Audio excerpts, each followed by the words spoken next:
विवेकानंद शिक्षा केन्द्र एकविंशतम वार्षिक उत्सव महासमारोह अनुष्ठित हो जाए आखपाखर हजार हजार संख्यार ग्रामवासी अभिभावक शिक्षाविद बुद्धिजीवी जोग देते। ए विद्यालयटी दुईटी जिला जाजपुर और केन्दुझर मिलनस्थली उच्चपाली पंचायत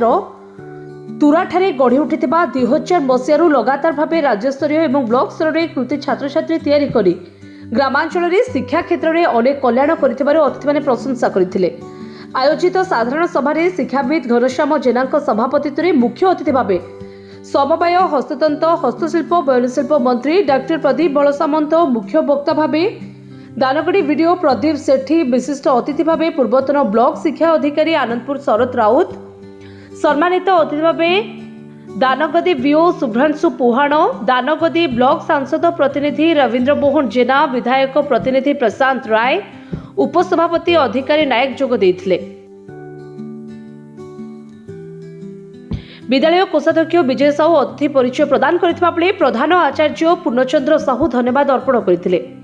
विद्यालयर प्रतिष्ठाता संपादक अध्यापक अजय कुमार साहू समस्त कार्य को संयोजना सहित वार्षिक विवरणी उपस्थापना करथिले। वार्षिक क्रीड़ा प्रतियोगिता सफलता अर्जन करथिबा छात्र छात्री को मानपत्र एवं उपढौकन दे निमंत्रित अतिथि पुरस्कार प्रदान करथिले।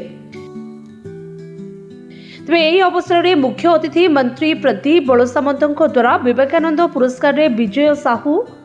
अधिकारी नायक सम्मानित होते। विद्यालय छात्र छात्री मान द्वारा चित्ताकर्षक रंगारंग सांस्कृतिक कार्यक्रम अनुष्ठित होता। विवेकानंद शिक्षा केन्द्र कमिटी मेंबर बाबाजी चरण जेना प्रहलाद बेहेरा सहित समस्त गुरुजी गुरुमा परिचालन में समस्ते सहयोग करते। विवेकानंद शिक्षा केन्द्र 22तम वार्षिक उत्सव ये उत्सव रे आमर माननीय मंत्री जो अच्छा बयन शिल्प मंत्री आमर डॉक्टर प्रदीप बल सामंत से आसवे एवं सहित अन्य अतिथि मैंने अच्छा से मैंने आसवे आम पाखे उपस्थित अच्छा आमर बीओ महोदय आम दानगदी ब्लॉक बीओ महोदय एवं पूर्वतन बीओ आनंदपुर से शरद भाई अच्छा अन्य अतिथि बहु अच्छा। तो आम स्कूल विशेषत्व होची आम स्कूल आम जो वार्षिक उत्सव करूँ यहाँ आम स्कूल केवल उत्सव भाव में आम नौना यह एक आंचलिक पर्व भाव में आम ग्रहण करूँ। आपण देखुए बहु संख्यार माँ भाई मैंने केमती उपस्थित अच्छा पिलामानकर बहुत गोटे अचिवमेंट होची आमर विगत 2008 मसीह 2024 पर्यंत आमर पिलामाने दानगदी ब्लॉक रे वृत्ति क्षेत्र में नंबर 1 अच्छा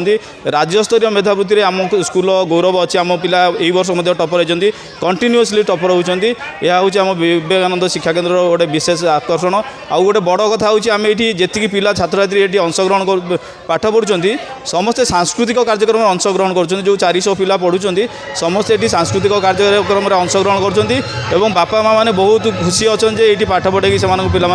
आगामी दिन में भल मनीष हे और बहुत डाक्तर इंजीनियर और IIT पिला बाहर जोटा कि आम गर्व और गौरवर विषय। नमस्कार मु बीओ दानगदी शुभ्रांशु पुहाण आज विवेकानंद शिक्षा केन्द्र रे जो वार्षिक उत्सव होची बहुत भलरे होची एथिरे आमर मंत्री मध्य उपस्थित होती आउ ए स्कूल रे बहुत भल आटमोस्फियर आउ सार मानकर गाइडेंस अच्छी पिला माने भी स्कूल रे भल रिजल्ट करूचंती प्रत्येक वर्ष आमर वृत्ति परीक्षा हो स्कॉलरशिप हो सबुथिरे अचीवमेंट भल अच्छी टीचर मानकर गोटे फ्रेंडली आटमोस्फियर आउ स्टूडेंट मानक जो गाइडेंस मिलूँ या द्वारा स्टूडेंट माने आउ गार्डियन माने भी बहुत खुशी अच्छा जे स्कूल आगामी दिन में ब्लॉक रो भी ना रखू